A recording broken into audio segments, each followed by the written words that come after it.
Hello बच्चों, कैसे हैं आप सभी लोग। बच्चों, आप सभी ने मेरा थंबनेल तो देख ही लिया है। आज बेसिकली हम जो बात करने वाले हैं यूपीएसआई एग्जाम के बारे में बात करने वाले हैं। बच्चों, बहुत समय हम लोग गंवा चुके हैं, बहुत सारा समय बीत गया है। अब हमें समय को बर्बाद नहीं करना है, अब अपने समय का सदुपयोग करना है और इस समय का सदुपयोग करके अपने एग्जाम को एक बेहतर प्लानिंग के तहत जो है इसको अंजाम देना है। इस एग्ज़ाम को क्रैक करना है, हर हाल में कैसे भी हम लोग को इसे क्रैक करना ही है। और कैसे क्रैक करें, कैसे अपनी प्लानिंग बनाएं कि एग्ज़ाम हमारा बड़े आसान तरीके से पढ़ के निकल जाए। बच्चों, आपको पता है लॉकडाउन का समय चल रहा है, बहुत सारे बच्चे रूम छोड़ के घर पे जाके बैठे हैं, उनकी पढ़ाई नहीं हो रही है। या बहुत सारे बच्चे हैं कहीं ना कहीं बिजी हो जाते हैं। जब हमारा डिस्ट्रैक्शन थोड़ा हो जाता है, चीज़ों से हट जाता है, तो वहाँ पर पढ़ाइयाँ कम होने लगती हैं। तो बच्चों, आज की वीडियो में बेसिकली हम यही बात करेंगे कि हम ऐसी कैसी प्लानिंग बनाएं, कैसी अपनी रणनीति बनाएं कि हमारा एग्जाम क्वालिफाई हो जाए। बच्चों, आपको पता होगा बहुत सारे बच्चे ऐसे हैं जो बहुत पढ़ते हैं लेकिन एग्जाम क्रैक नहीं हो पाता है। उसका बस एक ही सिंपल सा फंडा होता है, सिंपल सा रीजन होता है कि उनकी जो प्लानिंग थी, जो उनकी रणनीति थी, वो उतनी बेहतर नहीं थी जितना होना चाहिए था। और वहीं पर बहुत सारे ऐसे बच्चे होते हैं जो बहुत कम समय में पढ़ के बहुत अच्छा कर जाते हैं। बच्चों, हमें यही समझना है आज के वीडियो में कि हम अपनी कैसी रणनीति बनाएं, कैसी प्लानिंग रखें कि हमारा एग्जाम बहुत इजी तरीके से निकल जाए। पहले बच्चों, सबसे पहले हम बात करेंगे इसके एग्जाम के सिलेबस के बारे में। आप सभी को पता है हमारे जो एग्जाम का सिलेबस है बच्चों, इसमें हिंदी आ रही है, सामान्य हिंदी आ रही है, जो आपको दिख रहा होगा। सामान्य हिंदी 100 अंक के हैं बच्चों। आप सभी को बता दें यहाँ पर 40 क्वेश्चन होंगे और वो 40 क्वेश्चन हमारे 100 अंक के होंगे। यानी बच्चों कह सकते हैं कि एक क्वेश्चन जो होगा वो 2.5 नंबर का होगा। एक क्वेश्चन हमारा 2.5 नंबर का होगा। तो बच्चों, एक एक क्वेश्चन का वैल्यू है। यदि आप एक क्वेश्चन को भी मिस कर रहे हैं तो आप 2.5 नंबर अपना गंवा रहे हैं। और किसी भी एग्जाम में 2.5 नंबर क्या होता है, इसकी अहमियत हमें बताने की जरूरत आपको नहीं है। बच्चों, पॉइंट से भी नंबर बच्चे गिर जाते हैं। तो इस एग्जाम में आपके एक एक क्वेश्चन आपके लिए इंपॉर्टेंट है। और मुझे लगता है कि हिंदी आप एक बेहतर तरीके से तैयार कर सकते हैं, क्योंकि हम लोग की मातृभाषा रही है, बचपन से हम लोग पढ़ते आ रहे हैं। बस जरूरत है थोड़ा सा गहराई में जाने की। बच्चों, एक बात ध्यान देना, हिंदी को आप लाइटली मत लेना कि यार हिंदी है तो हो ही जाएगा, ऐसा नहीं है बच्चों। एसआई का पेपर है, इस बात को स्पेशल जब भी अपनी तैयारी करिएगा इस बात को स्पेशल ध्यान रखिएगा कि जिस एग्जाम में आप बैठ रहे हैं एसआई का एग्जाम, एसआई का एग्जाम का लेवल इजी नहीं होता है बच्चों, इसका लेवल डिफिकल्ट होता है। यहाँ आपको जो क्वेश्चंस मिलेंगे आसान नहीं मिलेंगे। इसको आपको निकालना है तो हिंदी आपको गहराई में जाके पढ़ना पड़ेगा। बहुत सारे टेलीग्राम पे चैनल मिल जाएंगे, बहुत सारे यूट्यूब पे बहुत सारे लोग ऐसे टीचर्स मिल जाते हैं जो इनकी क्लासेस बहुत बेहतर तरीके से आपको प्रोवाइड करा रहे हैं। तो बच्चों, उनके वीडियोस जाके देख के या आप कहीं से नोट्स बनाइए। और एक बात ध्यान रखना बच्चों, अपना नोट्स तैयार करना बहुत जरूरी है। जैसे आप हिंदी पढ़ रहे हैं, किसी का वीडियो फॉलो करो, किसी भी बेस्ट टीचर का वीडियो फॉलो करो, लेकिन आप अपना भी नोट्स साथ में बनाते चलिए। जो भी चीजें वो बता रहे हैं उनको आप अपने नोट्स को फॉलो करते चलिए, ताकि आप उसको एक अच्छे तरीके से तैयार कर सकें और कभी भी आप उसे रिवीजन कर सकें। क्योंकि आपका खुद का बनाया हुआ नोट्स है तो आपको रिवीजन करने में तकलीफ कभी भी नहीं होगी, दिक्कतें भी नहीं आएंगी। आप बहुत जल्दी से बहुत कम समय में उसका रिवीजन कर पाएंगे। बच्चों, वहीं पर जब दूसरे सेक्शन की बात करेंगे तो वहां पर मूल विधि, संविधान और सामान्य ज्ञान है। बच्चों, ए सेक्शन भी हमारा 100 नंबर का है, 100 नंबर का है, ठीक है। लेकिन बच्चों, यहाँ पर इनका जो क्राइटेरिया है बहुत बड़ा हो जाता है। मूल विधि आपको पढ़ना पड़ेगा, संविधान भी आपको स्पेशल पढ़ना पड़ेगा। इस पे स्पेशल फोकस किया गया है, मूल विधि और संविधान, लेकिन उसके साथ जोड़ दिया गया है सामान्य ज्ञान। अब बच्चों, सामान्य ज्ञान जोड़ने से क्या हो गया, सारी चीजें आ गई, कुछ छूटा क्या इसमें, कुछ भी नहीं छूटा। अब आपको कंप्लीटली पढ़ना पड़ेगा। मतलब मूल विधि, सामान्य, संविधान तो आपको पढ़ना ही था, लेकिन सामान्य ज्ञान जोड़ने से बच्चों ये हो गया कि अब आपको कुछ भी नहीं छोड़ना है। आपको करंट अफेयर भी पढ़ना है, आपको ज्योग्राफी भी पढ़ना है, आपको हिस्ट्री पढ़ना है, आपको पॉलिटी भी पढ़ना है, सारी चीजें पढ़ना है, आपको साइंस भी पढ़ना है, आपको सब कुछ पढ़ना है, A to Z आपको पढ़ना है, कुछ भी नहीं छोड़ना है।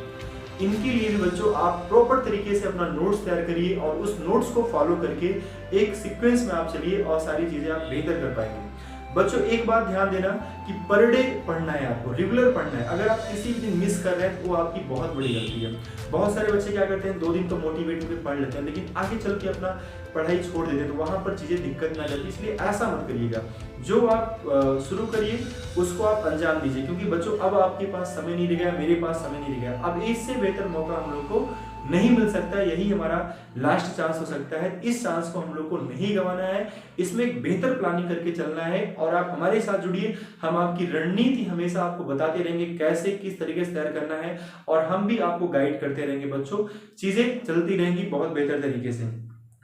अगली बात करें बच्चों संख्यात्मक और मानसिक योग्यता परीक्षा, जिसे आप मैथ कह सकते हैं, अर्थमेटिक कह सकते हैं। ये भी बच्चों हमारा 100 नंबर का है। 100 नंबर का अर्थमेटिक यानी बहुत इंपॉर्टेंट पार्ट है, बहुत ही महत्वपूर्ण भाग है। अर्थमेटिक का बहुत बड़ा रोल होता है बच्चों। आपको पता है हिंदी सारे बच्चे पढ़ेंगे, सामान्य ज्ञान, मूल विधि, संविधान सब बच्चे पढ़ेंगे, लेकिन मैथ जिन बच्चों का वीक होता है उसको स्ट्रॉन्ग करना थोड़ा सा डिफिकल्ट होता है। कम टाइम में चीजों को इंप्रूव कर पाना बच्चों बहुत ही डिफिकल्ट होता है।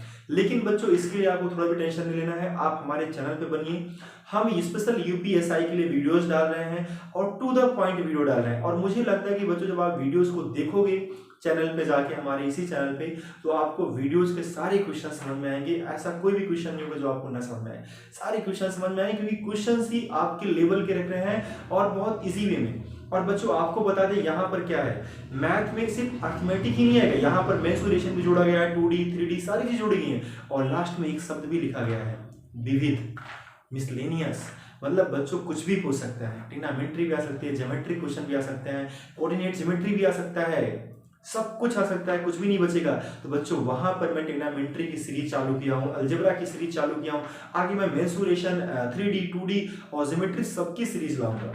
आप फॉलो करो वीडियोस को, आप देखो वीडियोस को। मैं 101% कह सकता हूं कि आपके एग्जाम में वो सारी चीजें हो जाएंगी जो आप चाह रहे हैं बच्चों, क्योंकि हम जो क्वेश्चंस लाएंगे यूपीएसआई के पॉइंट ऑफ व्यू लाएंगे, सीपीएसआई के पॉइंट ऑफ व्यू लाएंगे, सीजीएल के, क्योंकि बच्चों इसका लेवल भी इन्हीं एग्जाम के अकॉर्डिंग है। जैसा आपके सीपीएसआई पेपर बनता है उस लेवल के क्वेश्चंस आपके एग्जाम में आएंगे यूपीएसआई में। इस एग्जाम को आप हल्के में मत लेना अदर एग्जामों की तरह कि यार ये तो मैथ है तो हमारा हो ही जाएगा, ऐसा नहीं है बच्चों। मैथ में भी ऐसे डिफरेंट क्वेश्चंस बन जाते हैं जहां पर दिक्कतें आ जाती हैं। तो वैसे डिफरेंट क्वेश्चंस लाने की जिम्मेदारी मैं ले रहा हूं, आप हमारे साथ जुड़िए। हम आपको ऐसे बहुत बेहतरीन क्वेश्चनों के कलेक्शंस लाएंगे और बीच बीच में हम आपका मॉक टेस्ट भी लेंगे यूट्यूब के जरिए, और बच्चों वहां से सारी चीजें बेहतर होंगी। और जो लास्ट सेक्शन होता है बच्चों, यहाँ पर है मानसिक अभिरुचि परीक्षा, बुद्धिलिपि परीक्षा, तार्किक परीक्षा। तो बच्चों पता है ये रीजनिंग का पार्ट है, सारे पार्ट आपके 100 के हैं और 40 क्वेश्चंस हैं बच्चों। रीजनिंग को भी आप हल्के में कभी मत लीजिएगा। मैं सब बच्चे कहते हैं रीजनिंग है हो जाएगा, आपने कभी गौर किया है? आप एक बार जो है मैथ की प्रैक्टिस 40 क्वेश्चंस ले लीजिए और आप रीजनिंग के 40 क्वेश्चंस ले लीजिए। बच्चों आपको रीजनिंग को करने में ज्यादा वक्त लगेगा, ये डन है, ये 101% डन है। मैथ में कॉन्सेप्ट्स क्लियर होते हैं तो क्वेश्चंस हमारे बहुत कम समय में हो जाते हैं, लेकिन रीजनिंग में ऐसा नहीं होता है। रीजनिंग में आप क्वेश्चन को छोड़ नहीं पाते हैं, कोई डिकोडिंग का क्वेश्चन मिल गया और आप उसको छोड़ नहीं पाएंगे, अब वहां कॉन्सेप्ट आपका नहीं लग पा रहा है, लेकिन आप छोड़ नहीं पाएंगे क्योंकि कहेंगे यार ये तो लगेगा ही, कुछ ना कुछ तो होगा इसमें, कुछ ना कुछ तो हो सकता है, और आप उसे लगाने में अपना समय गंवा देते हैं। तो बच्चों एक बात ध्यान देना, रीजनिंग में क्या करना है, चलो ठीक है माना मैंने आपकी रीजनिंग बहुत अच्छी है, आप तैयारी भी है रीजनिंग में, लेकिन बच्चों एक काम आप पर डे करिएगा। रीजनिंग में आप per day practice set solve करिएगा और मिसलिनियस का जो मतलब जिसमें आपको सारे चैप्टर के क्वेश्चंस मिल जाए उनको आप पर डे 40 क्वेश्चन अभ्यास करो और समय उनका ड्यूरेशन बांध लो कि मुझे फिर 30 मिनट्स में ये 40 क्वेश्चंस करने हैं और ईच एंड एवरी डे करने हैं। 30 मिनट से 30 मिनट्स 1 सेकंड भी नहीं होना चाहिए, 30 मिनट दैट मीन्स 30 मिनट। उतने टाइम में आप करिए, फिर आप जाके देखिए कि आपने कितने क्वेश्चंस को सही किया, कितने गलत हुए, कितना नंबर आपका आ रहा है, ये सारी चीजें आप देखिए। अब बच्चों बात कर रहे थे कि प्लानिंग कैसे बनाए, रणनीति कैसी बनाए कि हमारा एग्जाम बेहतर हो जाए। ये तो हमने सिलेबस की बात की है बच्चों, ये हमारा सिलेबस था जो कि आपके एग्जाम में है। सारे क्वेश्चंस हमारे 100 मार्क्स के हैं, यानी 400 मार्क्स 200 क्वेश्चंस, 160 क्वेश्चंस बच्चों, सॉरी बच्चों 160 क्वेश्चन 400 मार्क्स।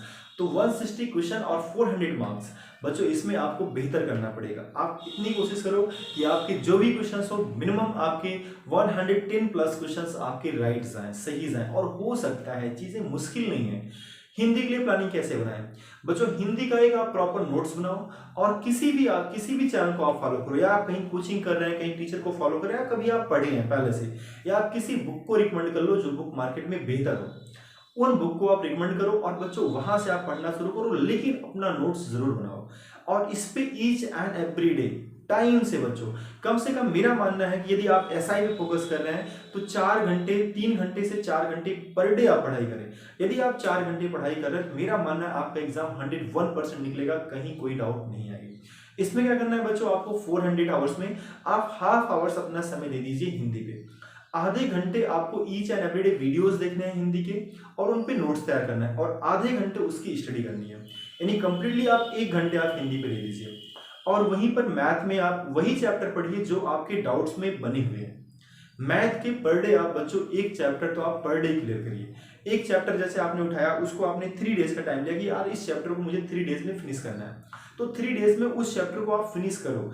एक तो आप लेके चलो आधे घंटे की, मुझे पर डे आधे घंटे मैथ के चैप्टर खत्म करने हैं और आधे घंटे मुझे प्रैक्टिस सेट सॉल्व करना है मैथ का, और ऐसे सेट उठाने हैं जो मिसलिनियस के हों। बच्चों आधे ही घंटे का समय अगर आप रेगुलर देंगे ना, यही आधे घंटे आपका 1000 मिनटों में कन्वर्ट हो जाएगा कुछ समय बाद। आपको पता है यदि आप आज 1 मिनट नहीं पढ़ रहे हैं तो 1 महीने बाद आप 0 मिनट पे होंगे, लेकिन बच्चों यदि आप आज 1 घंटे पढ़ रहे हैं तो 30 दिन बाद आप 30 घंटे पढ़ेंगे और उस 30 घंटे में आपकी बहुत कुछ नॉलेज गेन हो जाएगा। इस बात को ध्यान देना, एक कदम उठाना ही हमारे सक्सेस का रास्ता होता है, जो हमें हमारे सक्सेस तक ले जाता है। आप पहला कदम उठा लीजिए, आप वहां तक मंजिल तक पहुंच जाएंगे, ये डन है। हम लोग गलती क्या करते हैं, हम पहला ही कदम नहीं उठाते, हम कहते हैं चलो कल कर लेंगे, परसों कर लेंगे, वो दिन आता ही नहीं है। तो डिसीजन आपका एकदम निर्णय जो होना चाहिए वो क्लियर होना चाहिए, टू द पॉइंट होना चाहिए, और उस डिसीजन पे आप करो। बच्चों आप जितना सोचते हैं ना सिर्फ उतना कर लो, जितना आप सोचते हो सिर्फ उतना कर लो, बेहतर हो जाएगा। एक डन है, बेहतर हो जाएगा, कहीं कोई दिक्कत नहीं आएगी।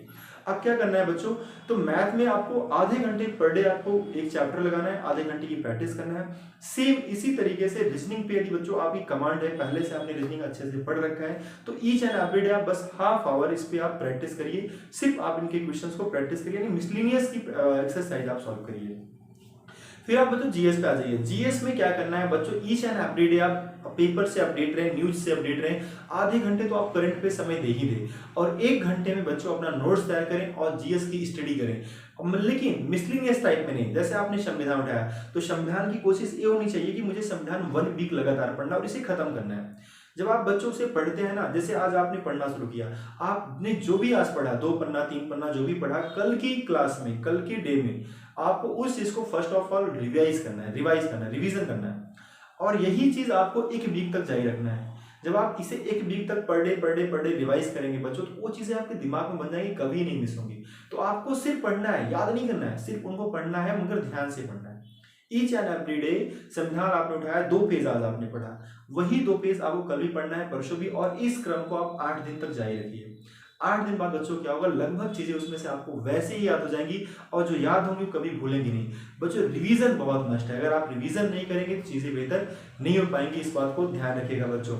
किसी और वीडियो में बच्चों हम और भी बेहतर प्लानिंग लाएंगे। आज मेरा पहला एक वीडियो था, तो मैं बस ज्यादा बातें यहाँ नहीं कर रहूंगा, वीडियो बहुत बड़ा हो जाएगा, तो चीजें बस इतनी ही रखता हूँ। लेकिन नेक्स्ट वीडियो में हम आपको एक प्रॉपर शेड्यूल ला के देंगे, जहां पर हम इनके बारे में बात करेंगे कि यूपीएसआई की तैयारी कैसे करें कि हमारे एग्जाम बहुत कम समय में बेहतर तरीके से हम क्वालिफाई कर पाए। और बच्चों आप हमारे चैनल पे बने रहेंगे तो यूपीएसआई के जितने भी लेटेस्ट अपडेट होंगे, कितना कट ऑफ आ सकता है, कितनी चीजें हैं, क्या पढ़ना है क्या नहीं पढ़ना है, सारी चीजें आपको मिलती रहेंगी यहाँ से। यूपीएसआई पे फोकस करिए, आप बढ़िया से फोकस करिए, हम आपके साथ हैं बच्चों। क्वांट के वीडियोस आपको हमारे चैनल पे मिलते रहेंगे, रीजनिंग के वीडियोस हमारे चैनल पे मिलते रहेंगे, जहां से आप रेगुलरली पढ़ सकते हैं। ठीक है बच्चों, मिलेंगे किसी और वीडियो में जहां हम बातें करेंगे पूरी प्लानिंग के तहत आएंगे, और सारी प्लानिंग आपको बताएंगे किस तरीके से आप यूपीएसआई को एक बेहतर अंजाम दे सके। ठीक है बच्चों, आज के लिए बस इतना ही। जय हिंद बच्चों।